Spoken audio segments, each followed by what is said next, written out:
Well, this is Tuesday, July 14th. We're about a week and a half before we open, so we've got our second full run through tonight. Yes. You've got some lighting cues to get to, Got some lighting, people to fly in the air. a couple of scenes we need to finish. Tell us about your team. Some people have called it the dream team. We work well together.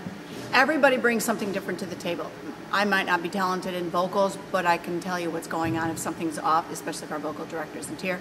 He sees something that maybe he doesn't like in staging. It is a very good rapport that we have because we all bring something different to the table, and our different ideas actually is what brings this level up. Yeah, nobody's selfish. You know, Right. nobody's like, this is my way, we have to do this. We all kind of look at it and go, what's going to be the best final outcome for everybody? And that's what we try to bring, you know, to rehearsal. With the musical, we want to make it as close to Broadway as possible.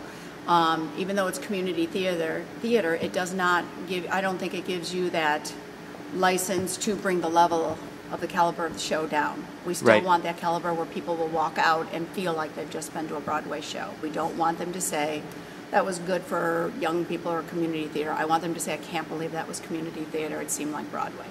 Tell us a little bit about auditions, because I've heard that you had a record number of people show up. We had over 125 people audition between just general auditions and the dance call. That was the most we've ever had for something. I think we're in 13 communities from 4 counties or something ridiculous like that. As we're sitting in the audition room, there's so much talent that's coming in that it's very hard to make those decisions and to go, what's going to be the best fit? Almost every single person was in a callback for some sort of role or another, which just tells you a lot about the cast in general. Tell me how busy some of those ensemble members or the number of costume changes, like any particular character might go through in this. I would say any ensemble member has probably in the upwards 6 to 7 costumes, depending on what they're in. People are always, I want to get a lead or I want to do that. I think the ensemble would be one of the most fun experiences because you get to focus on 6 different characters or 7 different characters or whatever that may be and figure out, okay, what am I going to bring to each one of these things? But yeah, there's not much downtime. The set pieces are massive. There's so many, and the set just transitions so quickly from the house to the street, to the street, to the park, to the park, to the rooftops, from the rooftops to a talking shop. Tremendous amount of focus. I know a lot of the You have cast to is have a wondering tremendous amount of if focus. Bert's going to be dressed in the middle of Jolly Holiday after yes, last he night. didn't make that. He had to choose between keeping his pants buttoned last night or catching Mary. He chose Mary. He chose Mary. But, you know, I think that's what makes it so enjoyable, though, is like, I just remember when I go to shows, it's always those magical moments that I go, how did they do that? I think those moments in this show are... A lot of magic in this show. Yeah, a lot of magic. And I think those exciting moments are what makes the show. Of how does Bert run off stage and magically come out in a new costume in 10 seconds? How does Mary, you know, step into a chimney and all of a sudden is on the rooftop? How do those things happen? Every element of the show we take very seriously, and you don't want to leave one of those parts out. It's kind of like, it's a puzzle. By the time we're done, we'll have somewhere probably around 400 to 500 lighting cues that somebody's calling out and moving. I think that attention to detail is also what I hope and sets us apart from something that you know, your general just show out there. As director, producer, whatever you want to call it, you know, it's trying to figure out how the backdrops mesh with the lighting and how the lighting meshes with the costumes and how the costumes mesh with the set design.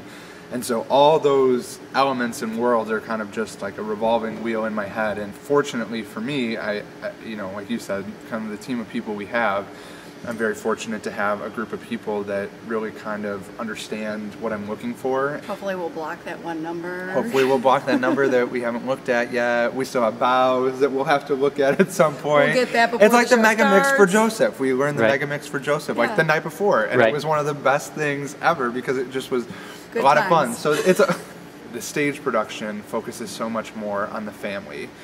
You still have your classic characters of Bert and Mary and the kids and, you know, all those different things, but the focus on family and the focus on watching that family's journey and how they evolve and where they end up in the end is something that I think they paid a lot of attention to detail in when translating it to the stage.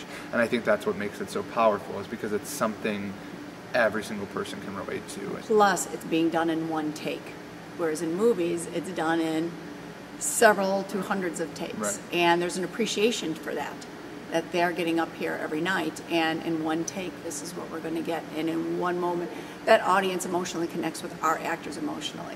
If I can get to the end of the show when the family finally comes together and unites and sends Mary off on her way, you know, you should feel something there. You should feel a connection with that family, whether it's something you've personally gone through or something that you've just watched the show and have been taken back by it. But that's kind of my goal, is that as I'm sitting up in the tech booth running lights or mic or whatever I'm doing at that point, that the audience and I are able to feel something night in and night out. And I think if that can happen, I think it's going to be a pretty cool experience. We look forward to hopefully packing the place. I think we've got something like 900 tickets sold already for the shows, which is amazing in itself. If you enjoy the arts, if you enjoy theater, if you just want a night out with your family, we have a great venue for them to bring the kids out. Bring the kids out to the show. They'll love it. You can get tickets now at smalltowntheatrics.org. So. Yeah, and it's not general admission. You can pick your seats online. Just like Ticketmaster, moving on up in the world. We have a Thursday night, kind of our press night, if you want to call it, of it's our basic opening night. We have kind of a red carpet that people get to walk and take pictures, a full catered dinner, dessert, all that stuff. Then you come and watch the performance, and then there's a meet and greet with the cast afterward. Anybody could buy a ticket for it if they would like to. It's up until I think next Tuesday. So it's $25 and you get a full dinner and everything like that. And just the experience is just has something that's really stuck with us, and so we're looking forward to it. All right, thanks guys. No problem.